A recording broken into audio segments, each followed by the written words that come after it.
Hey guys, so we are back with another video. मैं हूं संजीव, ये है राघव। तो हम लोग हाजिर हैं आप सबके सामने एक नई वीडियो के साथ। और ये वीडियो है Jaishankar is a true patriot of India says Russia, India's instance in Ukraine war. भाई वर्ल्ड अफेयर्स के एक और वीडियो के साथ हाजिर है हम लोग। प्रशांत सर की एक और वीडियो है। टॉपिक जैसा कि भाई ने बताया, जयशंकर जी की तारीफ की है रशिया ने यूक्रेन कॉन्फ्लिक्ट जो चल रहा है, क्योंकि इन्होंने कैसे कैसे स्टैंड लिए हैं।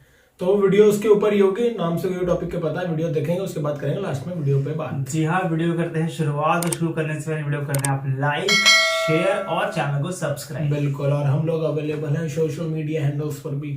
फेसबुक और इंस्टाग्राम का लिंक मिलेगा आपको वीडियो के डिस्क्रिप्शन में। जाएं और हमें जरूर फॉलो करें। आइए वीडियो चेक करते हैं। Let's go. नमस्कार, वेलकम यू वर्ल्ड अफेयर्स। मैं हूं प्रशांत धवन। नाउ मैंने रशिया को कभी भी दुनिया के किसी भी देश के विदेश मंत्री के बारे में ये स्टेटमेंट कहते नहीं सुना। रिसेंटली रशिया के विदेश मंत्री ने ओपनली ये कह दिया कि भारत के जो विदेश मंत्री हैं डॉक्टर एस जयशंकर, ये एक सच्चे देशभक्त हैं। He is a true patriot. यहाँ पर आप देख पाओगे आर्टिकल है, Jaishankar is a real patriot says Russian foreign minister on India standing it's ground on foreign policy. Of course Russia ये सब इसलिए कह रहा है क्योंकि जिस तरीके से डॉक्टर एस जयशंकर ने जवाब दिया है वेस्टर्न कंट्रीज को, प्राइमरली यूएस को, रशिया से ऑयल परचेज करने के मामले में, रशिया से ट्रेड के मामले में, इवन ह्यूमन राइट्स के इशू को लेकर, ये मैं आपको बता दूं, इंडिया की तरफ से जो ये स्टेटमेंट आई थी कि अगर यूएसए हमारे देश में ह्यूमन राइट्स को देखता है तो हम भी अमेरिका में जो ह्यूमन राइट्स का इशू है वो हम भी देखते हैं, उसको लेकर हम भी कंसर्न है। ये स्टेटमेंट पूरी दुनिया में गूंजी थी और अब आप देख रहे हैं पहली बार तारीफ सुनने को मिल रही है फ्रॉम रशिया।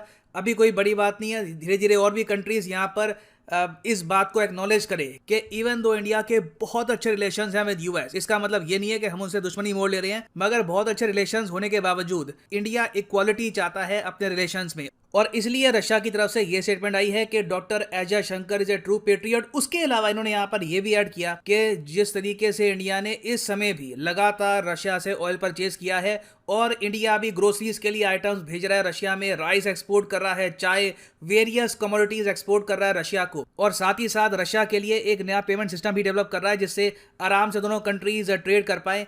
ये दुनिया के ज्यादा कंट्रीज नहीं कर सकते क्योंकि मोस्टली कंट्रीज या तो यूएस के दबाव में आ जाते हैं या तो उनको डर लगा रहता है कि यूरोपियन यूनियन या फिर बाकी कोई और देश यहाँ पर क्या कहेगा।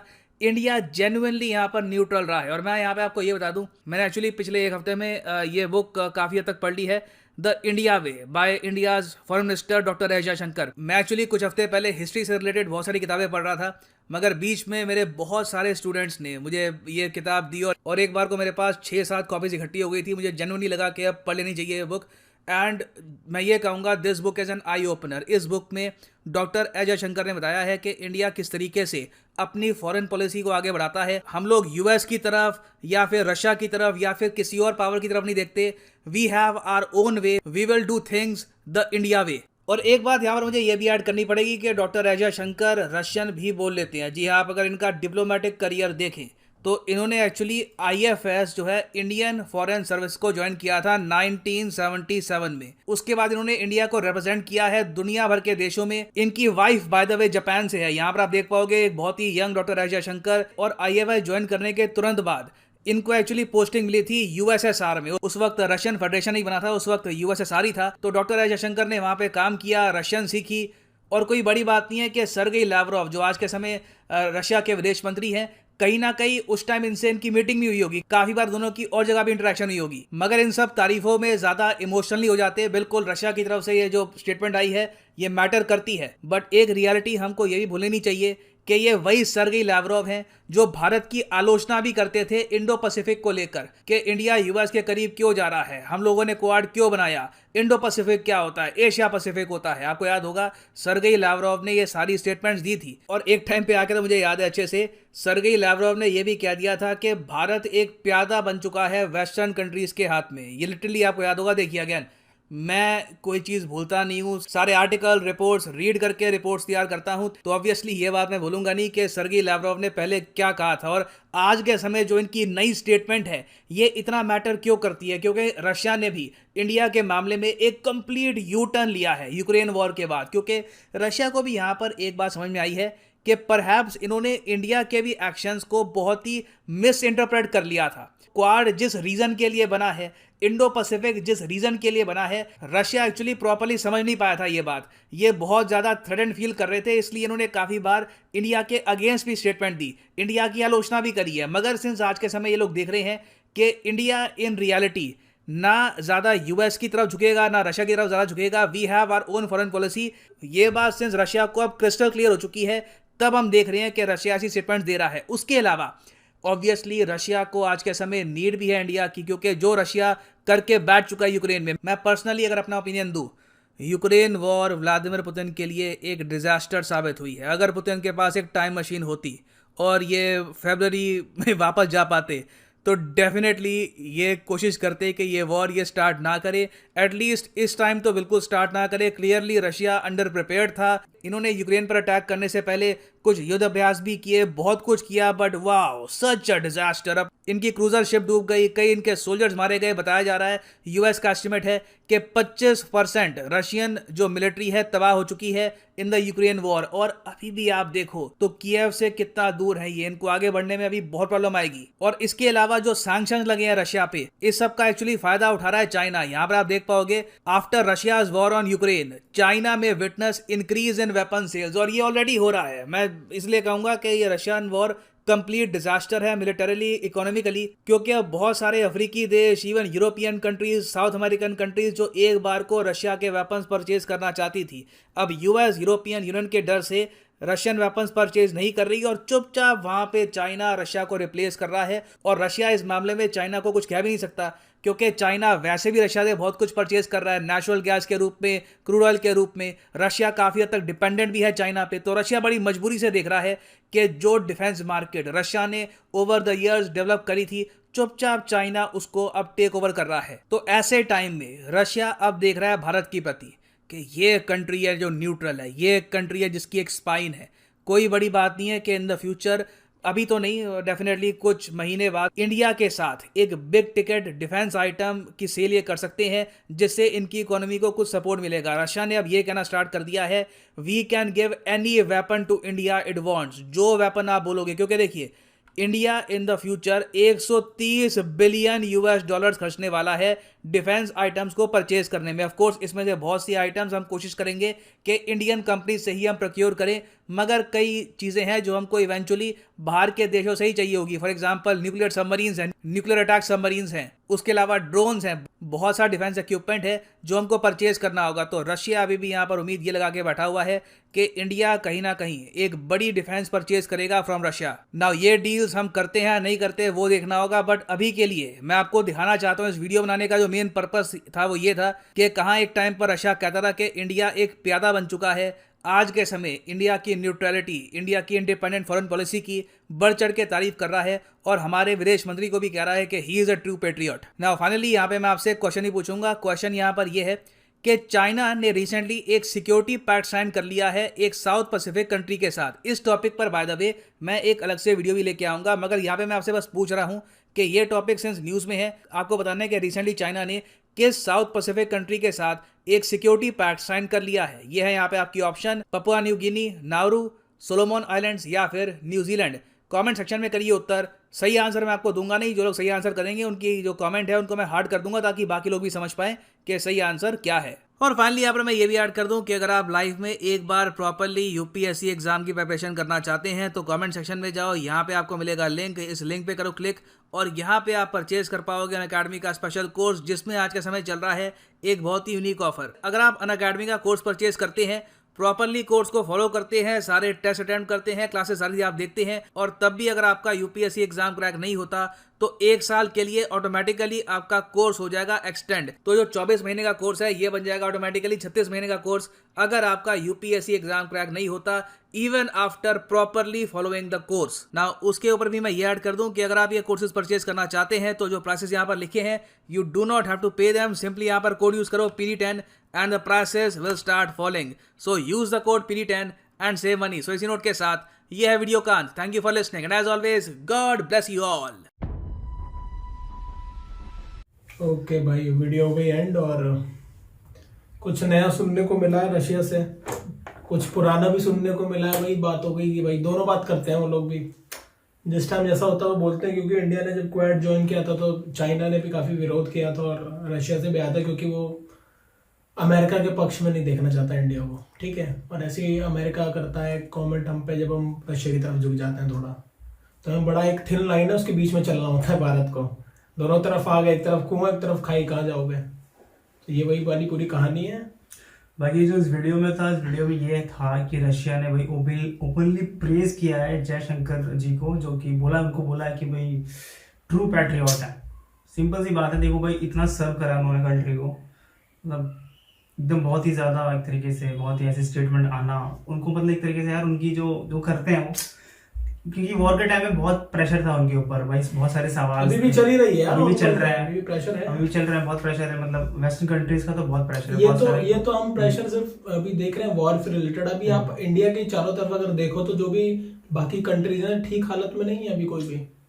अगर आप ध्यान से देखोगे तो पाकिस्तान में प्रॉब्लम चल रही है, श्रीलंका बैंकरप्सी की तरफ है, अफगानिस्तान स्टेबल नहीं है, ईरान में पाबंदियां लगी हुई हैं, बांग्लादेश का ठीक ठीक कह सकते हो थोड़ा हिसाब है, भूटान इंडिया पे ही है पूरा, नेपाल में भी प्रॉब्लम चल रही है। तो हमारे जितने भी नेबरिंग कंट्री हैं, ठीक है, इसमें तो प्रॉब्लम है ही, उसका सीधा इम्पैक्ट हम देख रहे हैं, हम उनकी भी हेल्प कर रहे हैं। और उसी टाइम पे हम वेस्टर्न यूरोप जो है पूरा एक यूरोप का हिस्सा, वेस्टर्न वर्ल्ड जो कंट्री है, अमेरिका हो गया, कनाडा हो गया आपका, इन सब का देख रहे हैं। और रूस और चाइना लगी, सोच रहे हो क्या प्रेशर का लेवल, बहुत प्रेशर भाई, बहुत प्रेशर है। और ये दर्शाता है कि जो इंडिया की फॉरेन मिनिस्ट्री है वो बहुत ही कमाल की है, ऐसे ऐसे मतलब बोल्ड डिसीजंस लेना और बोल्ड आंसर्स भी करना। जैसे कि हमने एक वीडियो पे रिएक्ट भी किया था, जयशंकर जी ने रिप्लाई करा था एक रिपोर्टर को, भूल रहा हूँ रिप्लाई क्या, उन्होंने वो पूछा था कि भैया तेल क्यों खरीद रहे हैं, उन्होंने कहा था इंग्लिश में कि जितना भारत एक महीने में खरीदता है ना रूस से, उतना वो दोपहर में परचेस कर लेते हैं। तो ये बोला था कि आपका ध्यान उधर होना चाहिए। और वो जब भी बोलते हैं ना एक तरीके से, तो जो बोलते हैं तो उनमें दर्शाता है कि भाई वो कितने तो होना चाहिए, करेजियस है भाई वो एक तरीके से, और डरते नहीं है कि कुछ बोलने से भाई, जो है वो जो इंडिया करेगा। देखो अभी रशिया ने बोला कि पैट्रियोट है, वो नहीं बोलते तो भी हम मानते हैं, उनके बोलने से हमें कोई मतलब नहीं, वो तो अपना भी भैया सब कर रहे हैं, प्रमोट करो, बोलो, वो तो ठीक है, उससे वो चढ़ने वाले नहीं, उन्हें पता उन्हें क्या करना है, बड़ी छोटी बात होती है। लेकिन कहा है भैया तो अच्छी बात है, हमारे लिए तो अच्छी बात, हम तो चाहते हैं दुनिया में जितने देश हैं सब बोले, ठीक है। बाकी इनकी जो कहानी है जयशंकर जी की, वो 1977 में बताया तो ज्वाइन किया था उन्होंने, ठीक है। उनकी पोस्टिंग पहले यूएसएसआर में हुई थी, उनकी वाइफ जापानीज है, उनके 2 बच्चे भी हैं, 2 बच्चे ही हैं उनके यहाँ। और इनके और भी कोई आप करियर उठा के देखोगे तो काफी बेहतरीन करियर है, मतलब बहुत ही डेकोरेटेड करियर। हाँ, और अगर आप देखोगे तो इनको 2014 के आसपास जब मोदी जी आए थे, उससे पहले नरेंद्र मोदी से पहले जो थे हमारे मनमोहन सिंह जी प्राइम मिनिस्टर थे, तो वो भी चाहते थे कि ना इनको एक बढ़िया दर्जा मिले, वो काफी उनकी पहली पसंद में से एक रहे हैं एस जयशंकर जी, ठीक है। तो फिर जब वो गए, ये रिटायर होने वाले थे, तो कोई एक फीमेल और आईएफएस अधिकारी थी, उनको मिल गया, क्योंकि सीनियरिटी चलती है इनमें, तो ये रिटायर वगैरह कुछ होने था, एक्सटेंशन दे दिया गया इन्हें, 2 बार एक्सटेंशन दिया गया। किसी भी अधिकारी को 2 बार से ज्यादा एक्सटेंशन मिलता नहीं है, ठीक है, 2 बार दिया गया। उसके बाद सुषमा जी का निधन हो गया था, उसके बाद मोदी सरकार में ये मंत्री फिर इनको राज्यसभा से चुन के लेकर आया गया है जबरदस्ती, क्योंकि अगर आप कोई मंत्री हो तो आपको किसी ना किसी की सदस्यता लेनी पड़ती है, तो आप लोकसभा के लो या फिर राज्यसभा से। तो बीजेपी ने चुन के भेजा, और इनका जब अपॉइंटमेंट हुआ था तो इसको कांग्रेस ने भी प्रेज किया था। कांग्रेस की जो गवर्नमेंट है मनमोहन सिंह की, बोलते हैं मनमोहन सिंह चाहते थे, पर सोनिया गांधी वगैरह इन लोगों की वजह से उन्होंने, होता है सबका अपना सोच है, लेकिन मनमोहन सिंह ने देख लिया था, उन्हीं की एक्चुअली में खोज मनमोहन सिंह की है। तो भाई ऐसा भाई बोलते हैं ना कि यार वो लीडर अच्छा था, भाई सब अपने हिसाब से सही होते हैं, हम लोग पता नहीं लगता। मनमोहन सिंह कम बोलते थे, पर उनका बहुत चुप रह के वो बहुत काम कर जाते थे। देखो मनमोहन सिंह खुद भी मतलब बहुत भाई इकोनॉमिस्ट थे, वो गोल्ड मेडलिस्ट थे, वो पता है आपको। और भाई बोलते हैं ना कि मेरे ख्याल से उनसे बड़ा बायोडेटा इंडिया में किसी का नहीं है। जहाँ तक मुझे पता है सबसे बड़ा है, 24 पन्ने कितने पेज का बायोडेटा है, और इतने अवार्ड्स हैं, क्या नहीं है उनके पास। अभी उनकी हालत ठीक नहीं थी, बीच में भी स्टेबल है वो, ठीक है, भगवान करे जीते रहे।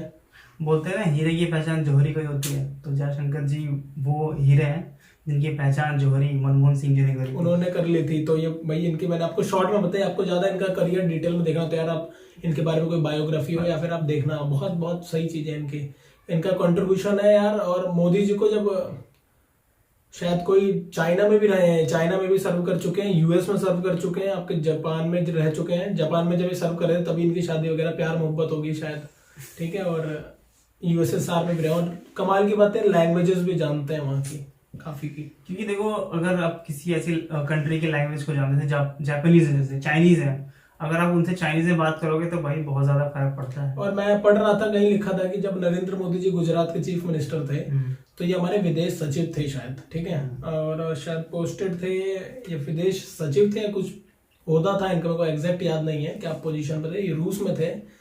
तब यूएस ने मोदी जी पे वीजा इनका कैंसिल कर दिया था कि भैया गुजरात दंगों का आरोप चल रहा है सब, ठीक है, इनको आने नहीं देता था यूएस।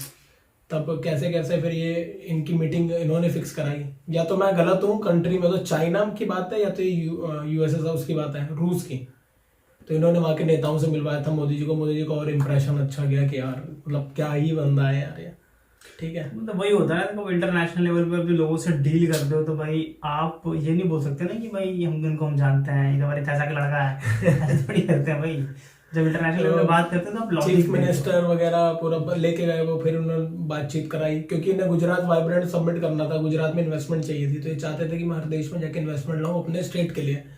इनका था कि सेंट्रल गवर्नमेंट नहीं कर रही तो हम अपने स्टेट के लिए कहीं से पैसा लाएं, ठीक है। तो ये इनका था भाई, पैसा इन्वेस्ट करवाया इन्होंने, फिर कैसे कैसे, तो ये सब पुरानी कहानी अब देखना।